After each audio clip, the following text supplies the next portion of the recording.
esta mañana, sí, ahora sí, ya vamos a entrar en lo que es la palabra, hablar de la siguiente iglesia que correspondería, que es la iglesia de Pérgamo. Para ello quiero invitarle a abrir sus Biblias en Apocalipsis 2, del 12 al 17. Apocalipsis 2, versículos 12 al 17. Allí nos vamos a encontrar con otra ciudad. Una ciudad tal vez no tan... Apocalipsis 2, versículos 12 al 17. Sí, ¿vale? La iglesia de Pérgamo. Ahí nos vamos a encontrar con una ciudad, una iglesia que está en una ciudad tal vez no tan comercial, tan importante desde el punto de vista comercial como fueron las dos anteriores, Éfeso y Esmirna, ¿no? Tal vez no era, pero sí era el centro de muchas cosas. Era un centro político, vamos a decirlo allí. El gobierno de Roma tenía allí asentado de forma estratégica, ¿no? Tenía un gobernante allí que controlaba toda la zona. Así que era una ciudad importante. Aparte de eso, Pérgamo era una ciudad también que culturalmente era muy importante también. Había una biblioteca muy importante allí, donde había miles y miles de manuscritos. Pérgamo es donde se creó el pergamino, para que lo sepáis, ¿no? Quienes no lo sabían. Hasta aquel entonces todo se escribía en papiro, hasta que por allí, por ciertas dificultades que hubieron, allí los eruditos, los sabios de allí de la zona inventaron el pergamino, ¿no? Una forma diferente donde escribir, que ya no se escribía más en los papiros que eran de origen vegetal, sino que se escribía ahora sobre pieles, de ahí vienen los pergaminos, ¿vale? Entonces, es una ciudad importante, es una ciudad con movimiento cultural, es una ciudad con mucha variedad también, una ciudad muy religiosa, vamos a decirlo así. Y ya vamos a ver un poco más por qué es tan importante y por qué el Espíritu Santo le escribe también a esta iglesia. Apocalipsis 2, del 12 al 17. A ver, ¿lo tenéis allí? ¿Amén? ¿Sí? Si no, lo tenemos acá en el proyector. Gloria al Señor. Voy a encender esta, porque si... ¿Cómo se ve? La vamos a encender. Dice, y escribe al ángel de la iglesia en Pérgamo. El que tiene la espada aguda de 2 filos dice esto. Recuerden que cada vez que Jesús se presenta como lo que ya se había presentado en el capítulo 1. Todas esas cualidades que vio Juan, el que tiene ojos de fuego, el que tiene el cabello blanco, el que de su boca sale una espada aguda, el que tiene los pies como el bronce bruñido, el que tiene larga... Toda esa descripción que da Juan luego la vamos encontrando en cada una de las iglesias y Jesús se va revelando a cada iglesia de acuerdo a la necesidad que hay en esas iglesias, ¿no? Y en este caso se presenta como el que tiene la espada aguda de 2 filos, dice esto. Yo conozco tus obras y dónde moras, le dice. Yo sé dónde moras. Y allí la palabra morar significa residir, tener su habitación. Y no habla de un morar momentáneo, sino de un morar continuo. Si se ven, ya la luz me está iluminando. Parezco un iluminado, ¿no? Un morar continuo, ya. Una residencia permanente. Eso es lo que quiere decir la palabra morar ahí en griego. Residencia permanente. Pero ¿dónde ellos tenían su residencia permanente? Dice, ¿dónde está el trono de Satanás? ¡Guau! ¡Qué fuerte!, ¿no? Allí está el trono de Satanás, les dice. Pero retienes mi nombre y no has negado mi fe, ni aun en los días de Antipas, mi testigo fiel, cuando mi testigo fiel, ¿cierto?, fue muerto entre vosotros, donde mora Satanás. Y lo repite 2 veces. Está el trono de Satanás y donde mora Satanás. Era una ciudad chunga, era una ciudad compleja, era una ciudad peligrosa, era una ciudad, para el cristianismo, una ciudad muy difícil de vivir, muy difícil de llevar. Y ya lo vamos a ver por qué. Pero tengo unas pocas cosas, menos mal que no eran muchas. ¿Ah? A la iglesia de Éfeso le decía, tengo algo contra ti, una. Este día ya no era una, eran pocas. Al menos había más de una, ¿no? Unas pocas cosas contra ti. Que tienes ahí a los que tienen la doctrina de Balaam, que enseñaba a Balac a poner tropiezo ante los hijos de Israel, a comer de cosas sacrificadas a los ídolos y a cometer fornicación. Y también tienes a los que tienen la doctrina de los nicolaitas, a la que yo aborrezco. Por tanto, arrepiéntete, pues si no vendré a ti pronto y pelearé contra ellos con la espada de mi boca. Bueno, ahí nos va diciendo por qué está la espada de por medio, ¿no? Luego viene la hermosa palabra, que el que tiene oído oiga lo que el Espíritu dice a las iglesias. Al que venciere. Y otra vez repite la palabra al que venciere. En las tres iglesias, Dios siempre le dice al que venciere, al que venciere. Es bonito eso, ¿no? Porque habla que el evangelio, la vida del evangelio nunca se ha pintado como algo fácil, algo sencillo. Es una vida de constante lucha. Es una vida llena de retos, de desafíos. Y desafíos que necesitan ser vencidos, situaciones que necesitamos vencer. Luchas constantes que necesitamos vencer. Y siempre que vencemos hay una recompensa. Siempre que vencemos obtenemos beneficios. Siempre que vencemos vamos a ser bendecidos. Y en este caso, al que venciere, daré a comer del maná escondido y le daré una piedrecita blanca. Y en la piedrecita escrito un nombre, el cual ninguno conoce, sino aquel que lo recibe. Pero en esta reflexión de esta mañana, yo he llamado Pérgamo y la doctrina de Balaam. Mi punto, el énfasis al que quiero llegar es que reflexionemos qué era la doctrina de Balaam. Para eso tenemos que estudiar un poco el contexto y ver hacia dónde iba esto. Si nos dimos cuenta, los primeros versículos hablaban de una iglesia que habitaba en una ciudad tal vez culturalmente muy, muy rica. Una iglesia donde era el centro político también de la región. Pero cuando el Espíritu Santo habla a la iglesia, le dice: vosotros habitáis, vosotros moráis, vuestras raíces están allí, en un lugar peligroso, es donde está el trono de Satanás y donde mora Satanás. ¡Guau! A uno se le paran los pelos de punta, ¿no? Significa que el ambiente que allí había no era un ambiente divino, era todo lo opuesto. Cuando habla del trono de Satanás, cuando habla de donde mora Satanás, se refiere a todo lo opuesto a lo que tiene que ver con Dios. Significa que todo lo que allí se desarrollaba no era un lugar donde Dios, podríamos decir, era lo que a Dios le agradaba. Por el contrario, lo que allí ocurría era lo que a Satanás le agradaba. Y cuando hablamos de trono, hablamos del contraste. Hace unos minutos atrás leímos de que Dios está sentado en su trono. Y los ángeles le adoran. Y los 24 ancianos le adoraban, le rendían culto al Señor, ¿no? Y proclamaban palabras de alabanza. Y también el Apocalipsis dice: el que está sentado en el trono y al Cordero, o sea, la gloria, la alabanza y el honor. Es decir, el trono nos habla, ¿cierto?, de alguien que gobierna. Es decir, en esta zona, en esta ciudad, quien gobernaba era Satanás. Satanás tenía sus tentáculos, vamos a decirlo así, esparcidos por todas partes. Su influencia estaba en cada rincón de aquella ciudad. En cada rincón de aquella ciudad había lugares que representaban y mostraban como una expresión de lo diabólico, una expresión de lo oculto, una expresión de la idolatría, una expresión del paganismo, una expresión de todo aquello de lo cual Dios aborrece, en lo cual Dios ni siquiera se metería, nada había allí, no había ni una sombra, no había ni siquiera una luz de lo divino, todo era el trono de Satanás. Entrabas por la ciudad y era allí.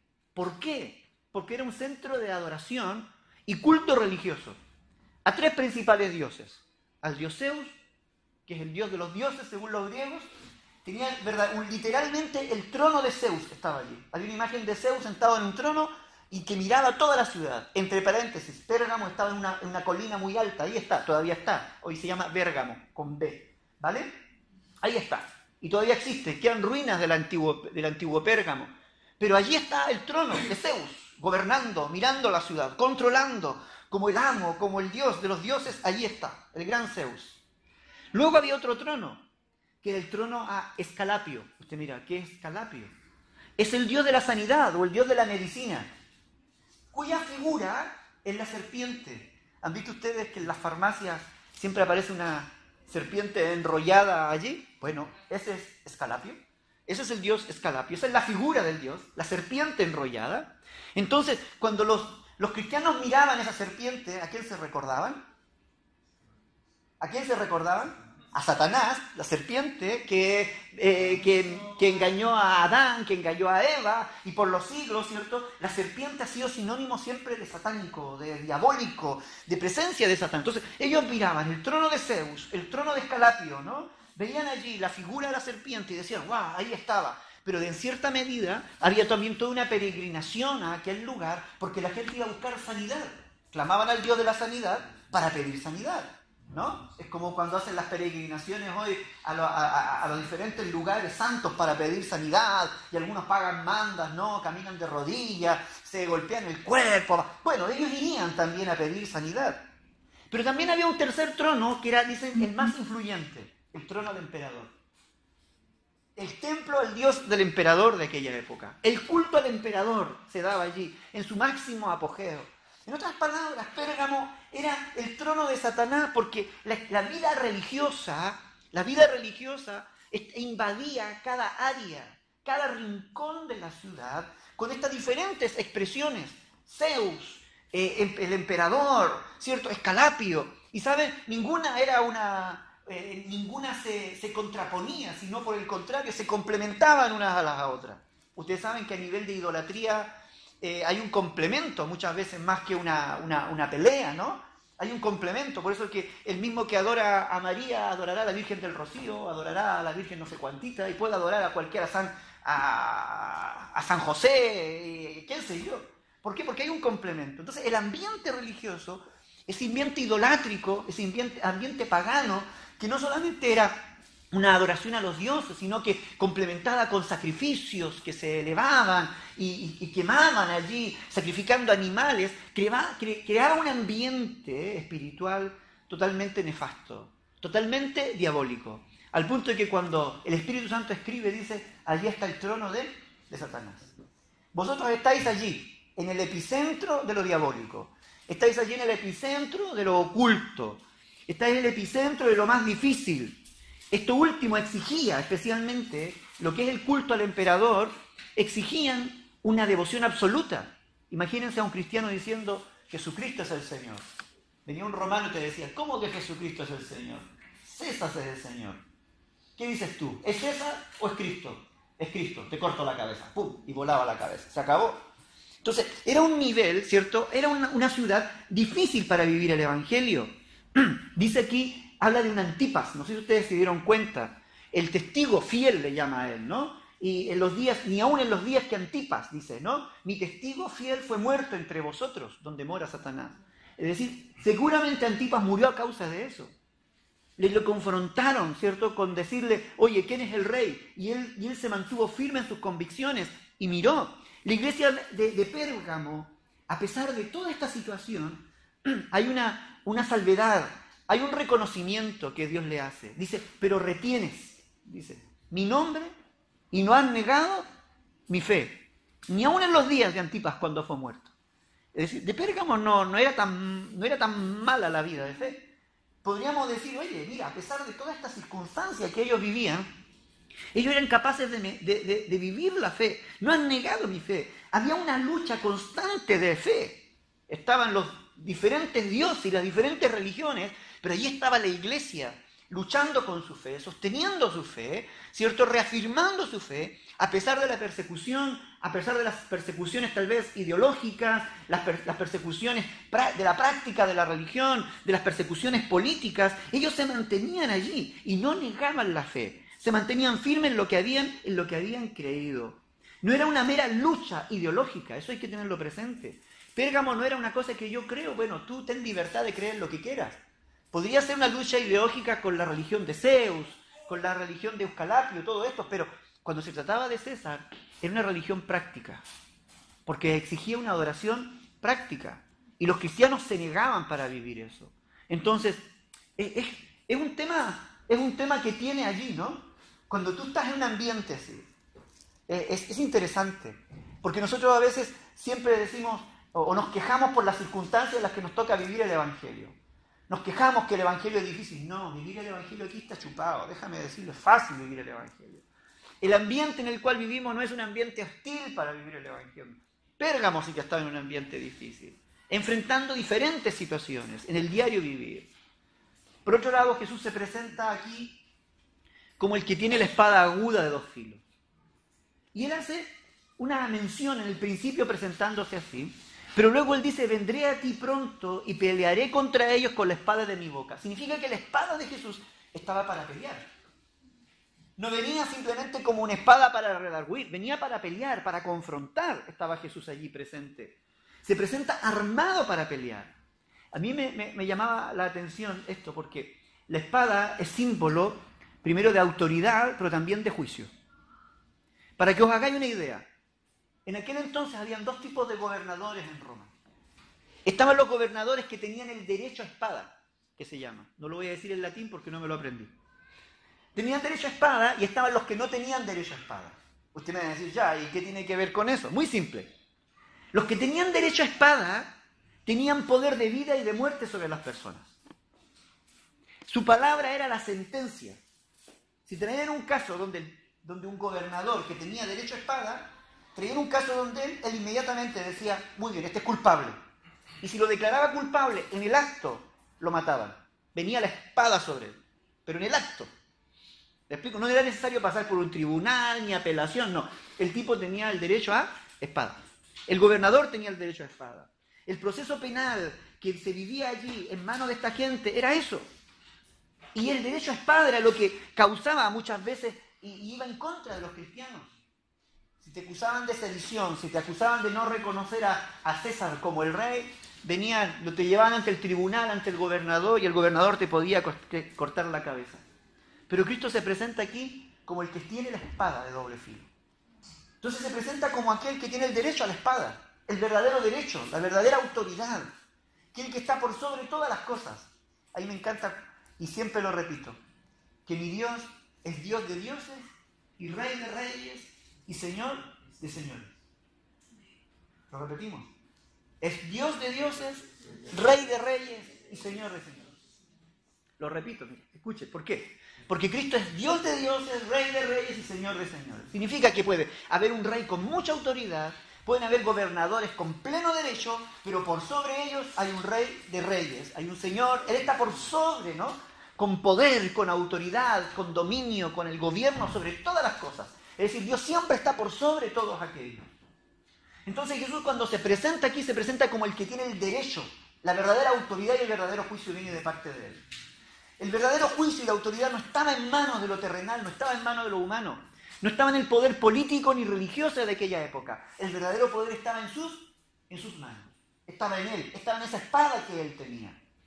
Me viene un poco a la mente cuando Jesús le dice a los discípulos que no se muevan de Jerusalén porque van a recibir poder de lo alto. ¿Se acuerdan de Hechos capítulo 1? Y los discípulos le dicen, ¿restaurarás el reino de Israel en este siglo? Salen con una cosa, ¿no? Y Jesús le dice, no, pero recibiréis poder cuando haya venido sobre vosotros el Espíritu Santo. Dice, uno lo lee así, pero lo que Jesús le está diciendo, mira, aquí hay una cosa más importante que quien te devuelva el reino y quien no tenga el reino.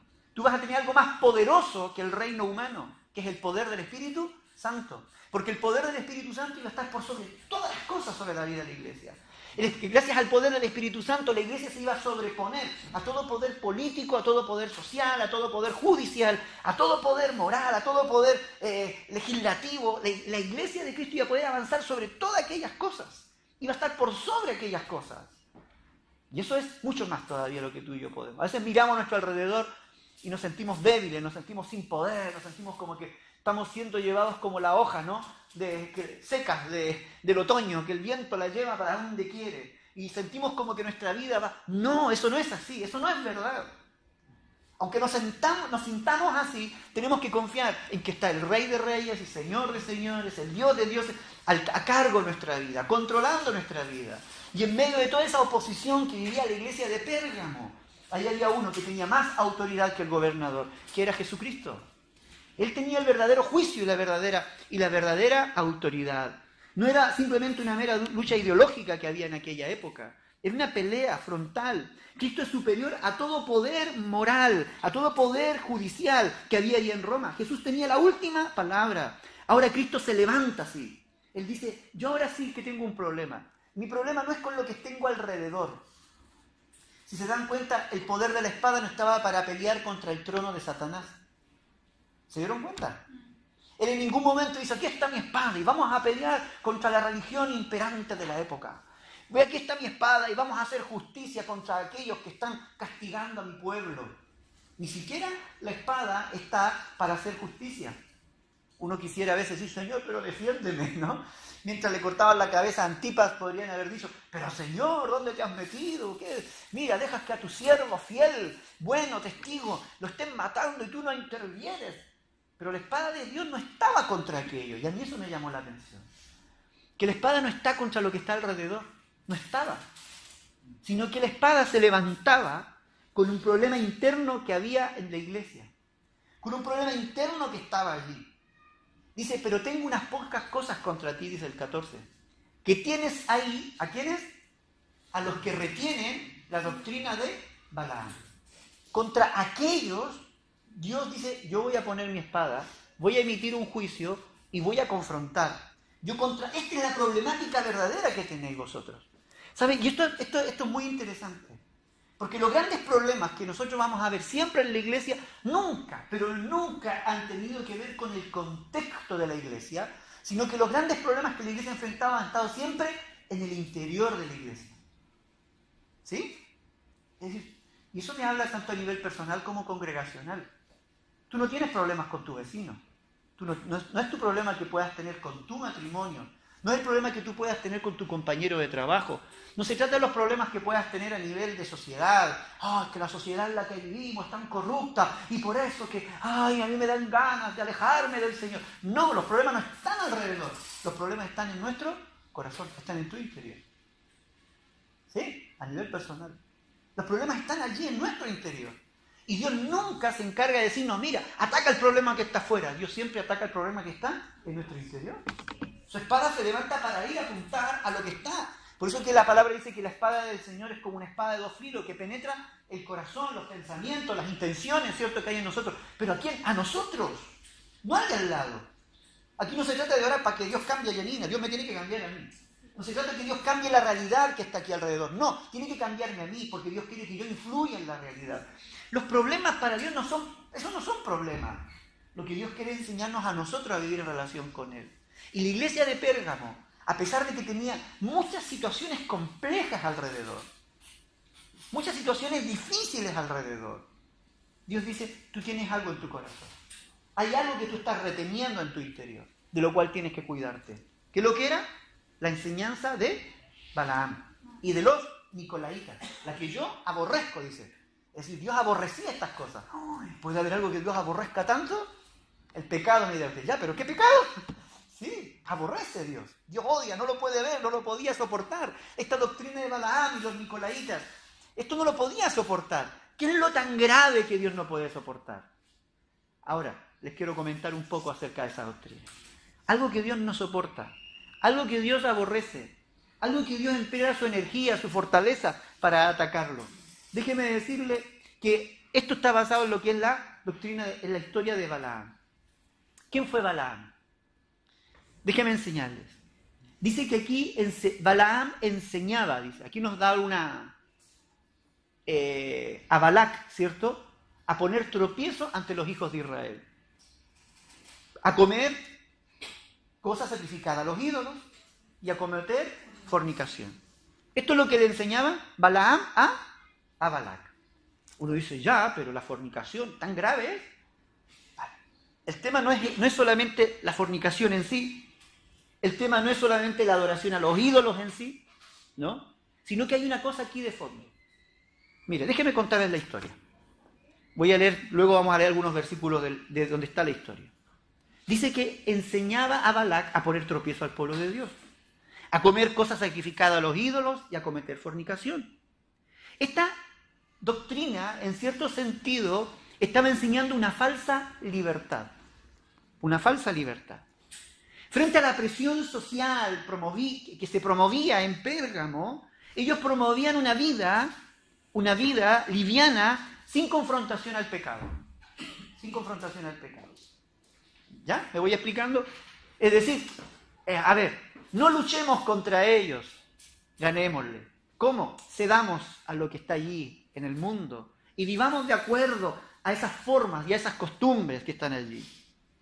¿Sí? ¿Me voy explicando? Es como si estuviésemos hoy nosotros en esta época, ¿no? ¿Cuáles son las grandes luchas o cuáles son las grandes ideologías que están atacando? La ideología de género, por ejemplo, ¿no? Y nosotros podemos decir, bueno, si Dios es amor, Dios amará la relación entre los... Bueno, a ver, ¿para qué nos vamos a poner en contra, no? Aceptémoslo. Total, Dios es amor, Dios es libertad, entonces que haya matrimonio homosexual, está bien, dirían.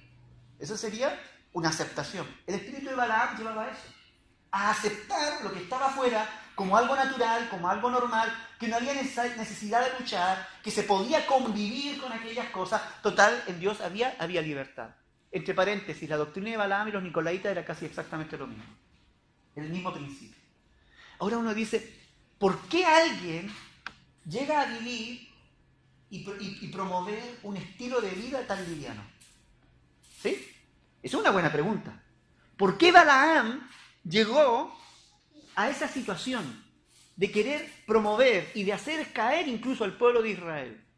De promover en el medio, porque esto es un hecho real, eso ocurrió cientos de años antes, había ocurrido, y ahora aquí la iglesia, el Espíritu Santo lo está trayendo a la iglesia de Pérgamo para recordarlo. ¿Pero por qué? ¿Qué fue lo que movió a Balaam a llevar esa actitud? ¿Cuál es ese espíritu de Balaam? ¿Cuál es esa filosofía de vida que tiene Balaam? ¿Por qué llega a hacer lo que hace? Bueno, ahora les cuento. Balaam fue contratado por Balac. Balac era un rey poderoso de aquella época. Un día de pasar el pueblo de Israel que va pasando por su territorio. Entonces le dice a Balaam, Balaam, ven aquí, ¿tú eres profeta de Dios? Sí, ven aquí, quiero que me maldigas a ese pueblo. Porque ese pueblo es peligroso. Porque ese pueblo tiene fama de bueno. No, pero yo quiero que tú me lo maldigas. Porque como tiene esa fama me puede dañar. Así que maldícelo. Y Balaam lo queda mirando y le dice, imposible. Porque yo no puedo hablar nada que no venga de Dios. Porque yo no puedo decir nada que no venga del Señor. Mire, Números capítulo 22, versículo 12, versículo 18. Vamos a leer varios versículos. Bueno, no, varios versículos. Entonces dijo Dios a Balaam, no vayas con ellos cuando Balac lo quiere contratar, ni maldigas al pueblo, porque bendito es. Segundo versículo 18 de ese mismo capítulo. Y Balaam respondió y dijo a los siervos de Balac, les dijo, aunque Balac me diese su casa llena de plata y oro, porque Balac, cuando Balaam le dice que no, él le dice, pero te doy plata, te doy oro, te compro, ¿vale? ¿Qué es lo que dice? No puedo traspasar la palabra de Jehová, mi Dios, para hacer cosas chicas ni grandes. No puedo hacerlo. Números, capítulo 23, versículo 21. No ha notado iniquidad en Jacob. Balac insistía, pero maldícelo igual. Entonces Balaam le dice, pero es que no lo puedo maldecir, porque Jacob no ha hecho iniquidad, no hay iniquidad en Jacob, ni ha visto perversidad en Israel. Jehová su Dios está con él, y júbilo de rey en él. Es decir, Dios está con ellos porque ellos se han portado bien. Yo no los puedo maldecir, no tengo un motivo para maldecirlos. Versículo 25. Entonces Balac dijo a Balaam, ya que no los maldices, tampoco los bendigas, porque cada vez que Balaam quería bendecirlo, venía el Espíritu de Dios y brotaba una palabra de bendición. Entonces Balac le dice, bueno, yo te contraté para que los maldigas, no para que los bendigas. Cállate entonces, calla hombre. Capítulo 24, versículo 11. Ahora huye a tu lugar, yo dije que te honraría, mas he aquí que Jehová te ha privado de honra, le dice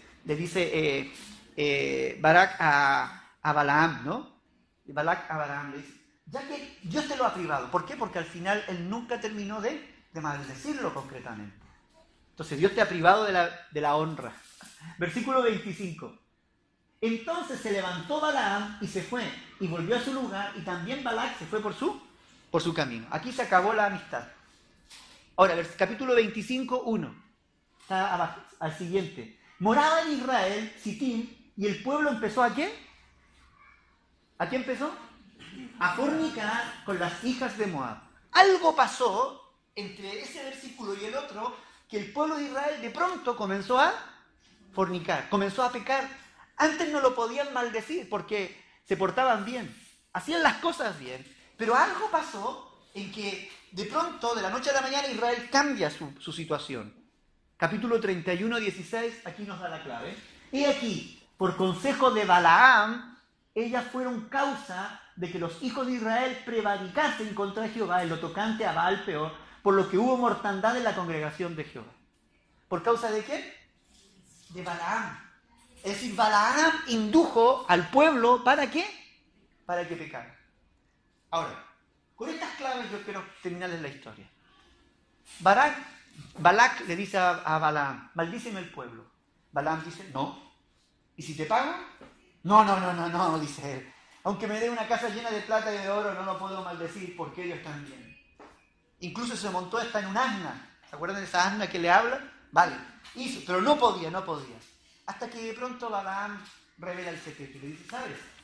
Dios no puede maldecir ese pueblo y ni yo lo puedo maldecir porque ese pueblo no ha pecado.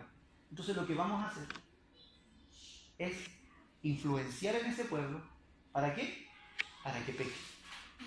Y una vez que peque, la bendición de Dios se retira y los podemos maldecir y yo me gano el dinero. ¿Notaron la estrategia? ¿Notaron la estrategia? Madre mía, ni los políticos de... Bueno, también lo hacen parecido, ¿no? Buscó una forma legal, buscó una forma en la cual él quedara limpio, libre, para poder lograr su objetivo. ¿Qué lleva a Balaam, un hombre que supone que es profeta, que es siervo de Dios, a cometer tal atrocidad? ¿Se dan cuenta? Ese es el espíritu de Balaam. El espíritu de Balaam es ese espíritu que siempre le gusta salirse con la suya. Es ese espíritu que tiene una apariencia de bondad, que tiene una apariencia de rectitud, pero cuando hay algo de por medio que le conviene, tuerce el derecho, tuerce la verdad, tuerce la justicia para él salirse con lo que a él mejor le parece. ¿Me voy explicando? Y lo busca, y busca la manera para salirse con lo que a él le parece. Ayer yo hablaba un poco de esto, algo parecido, no lo mismo, pero algo parecido en Peralta, acerca de lo que es el remordimiento. ¿Se acuerdan? Hay gente que ve que las cosas son malas, ve que eso no es correcto, pero es tanto su deseo a veces de hacerlo y que terminan justificando de alguna manera su situación, su descontrol para lograr hacerlo. Por eso que hay gente que muchas veces dice, no, lo hice porque soy débil. Lo hice porque el pecado era más grande que yo. Lo hice porque me vi entre la espada y la pared. Lo hice y van buscando excusas y justificaciones para poder terminar haciendo lo que en el fondo de su corazón siempre ha habido. Balaam siempre en su corazón estuvo la avaricia seguramente. En el corazón de Balaam siempre estuvo el deseo tal vez de ganar más dinero, de prosperar. Estoy hablando de eso. Siempre hay allí. Siempre hay un gusanito, siempre hay una semilla de maldad que cuando está allí en el corazón del hombre, que si no se mata, que si no se destruye a través del arrepentimiento, a través de la consagración, a través de una búsqueda sincera de Dios, que si no se destruye, esa semilla tarde o temprano busca la manera de aparecer, de crecer, de florecer, de terminar controlando la vida de la gente. Entonces, claro, Balaam nunca tuvo la fuerza de voluntad, porque siempre le dio cabida al pecado en su corazón. Entonces, cuando llegó la hora de ser firme a sus convicciones, él buscó la estrategia para justificarse y para pecar, para hacer las cosas indebidas y en lo posible salir libre de tal asunto. Ahora, esto estaba pasando en la iglesia de Pérgamo. El nivel de santidad, el nivel de pureza que la iglesia debía vivir, había un grupo dentro de ella que estaba haciendo todo lo opuesto. Que seguramente debido a sus propias debilidades, a sus propias concupiscencias, a su propio amor a sí mismo, su propio amor al pecado, lejos de rechazar lo que había en el mundo, intentaban vivir un doble estándar de vida. Intentaban justificar sus formas de vida. Intentaban justificar sus fornicaciones. Aquí nombra pecados concretos, ¿no? La fornicación. Aunque muchas veces la fornicación en la Biblia también es sinónimo de idolatría. Pero ellos intentaban justificar su vida inmoral. Intentaban justificar su adoración y su amistad con otros dioses. Ellos intentaban justificar ciertas situaciones bajo el amparo, ¿cierto? Tal vez de la libertad, el amparo de la bondad, el amparo del amor de Dios. Pero, ¿sabe una de las cosas que me llama la atención? Es que Dios en esto ha sido radical. Yo iré y pelearé contra ellos, con la espada que está en mi boca. Es decir, la autoridad y el juicio de Dios venía sobre aquellas situaciones. ¿Sabe?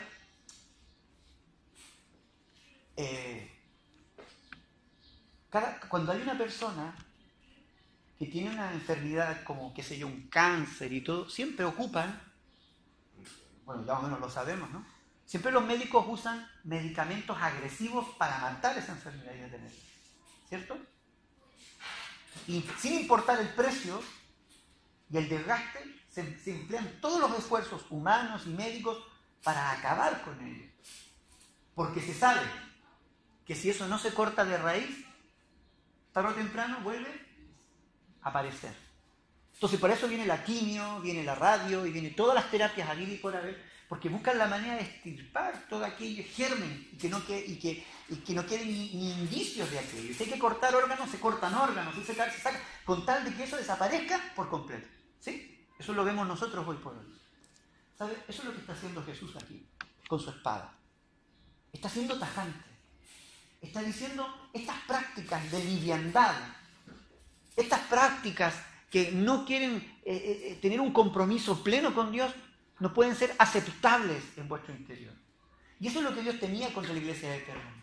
Porque esa iglesia estaba reteniendo, estaba consistiendo, estaba aceptando, que tienes allí, le dice, ¿cierto?, a los que retienen la doctrina. Tienes en medio vuestro y lo aceptáis y convivís y aprobáis muchas veces o hacéis la vista gorda frente a aquellas personas que quieren vivir una vida livianamente, sin compromiso. Pues bueno, vosotros tenéis tal vez liviandad, tal vez vosotros actuáis de una determinada manera, pero yo soy drástico.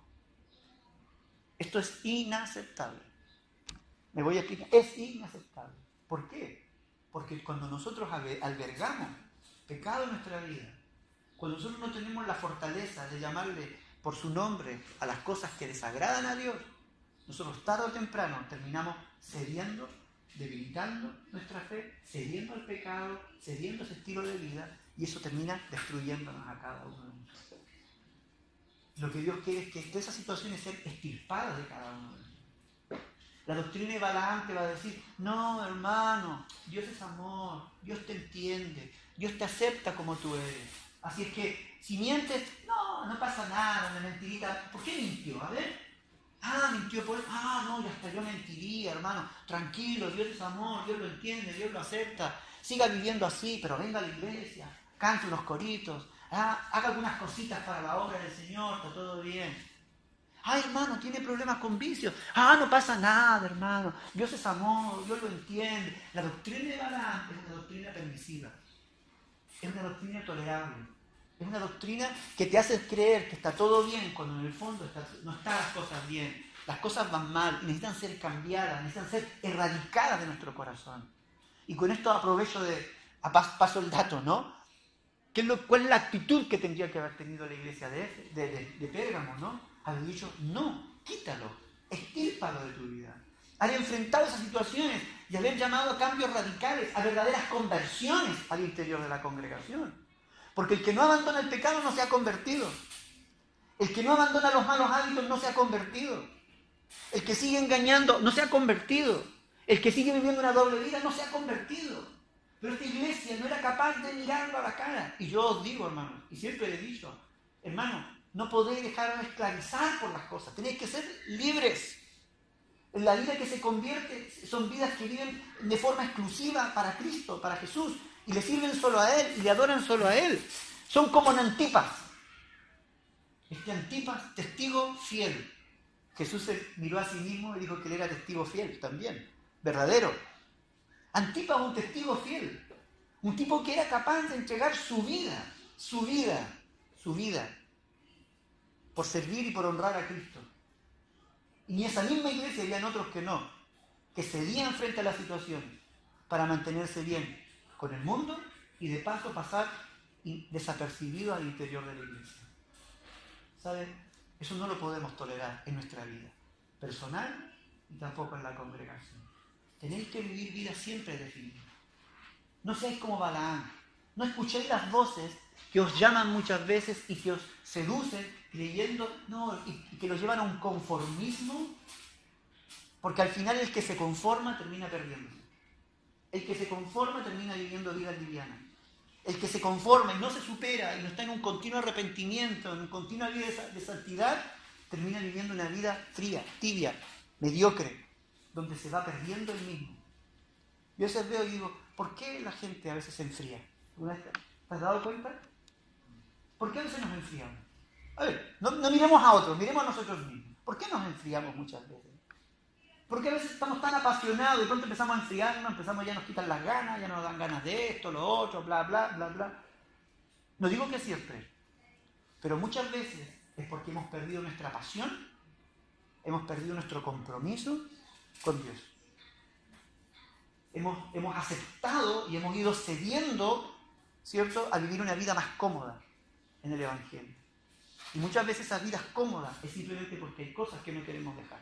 A veces no queremos dejar.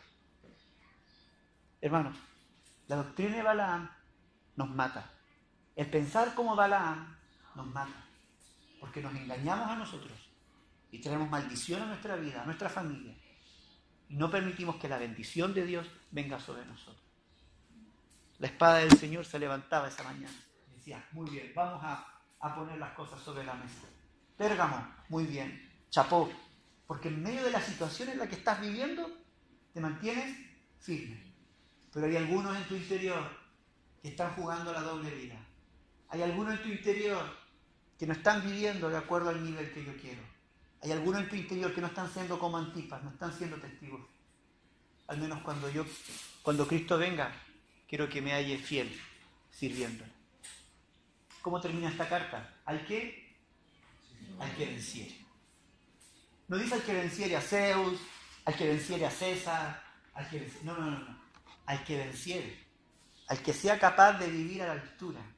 Al que venciere, que a pesar de las circunstancias que están viviendo, que está viendo a su lado, las situaciones que él mira, los modelos que tiene allí en el exterior, a pesar de todo eso es capaz de vencer y decir, no, yo quiero vivir de acuerdo a lo que Cristo quiere que yo viva. Quiero amar lo que Cristo ama, quiero mirar lo que Cristo mira, quiero que la pasión que hay en mi corazón sea lo que a Cristo